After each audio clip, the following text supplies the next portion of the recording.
اسلام آباد انجینئر امیر مقام کی بہترین قیادت عوامی امیدوں کا مرکز ملک لیاقت علی وزیر کی ملاقات میں خراج تحسین ملک لیاقت علی وزیر نے انجینئر امیر مقام کو پھولوں کا گلدستہ پیش کیا۔ تفصیلات کے مطابق مسلم لیگ نون خیبر پختونخوا کے صوبائی صدر اور وفاقی وزیر انجینئر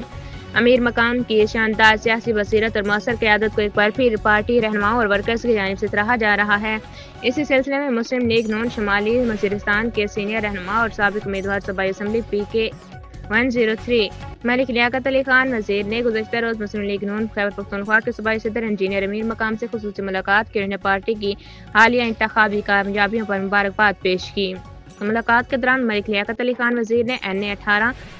ہری پور سے مسلم لیگ نون کے امیدوار بابر نواز خان کی شاندار اور تاریخی کامیابی کو انجینئر امیر مقام کی فعال قیادت، مضبوط تنظیمی حکمت عملی اور کارکنوں کی بھرپور محنت کا نتیجہ قرار دیا۔ اس موقع پر ملک لیاقت علی وزیر نے صوبائی صدر کو شمالی وزیرستان کارکنان کی جانب سے پھولوں کا گلدستہ پیش کیا اور ان کی قیادت پر بھرپور اعتماد کا اظہار کیا۔ اس موقع پر ملک لیاقت علی وزیر نے کہا کہ انجینئر امیر مقام نے مشکل حالات میں پارٹی کو منظم رکھا اور صوبہ بھر میں مسلم لیگ نون کا پیغام منظم اور بھرپور انداز میں عوام تک پہنچایا، جو ان کی سیاسی بصیرت کا واضح ثبوت ہے۔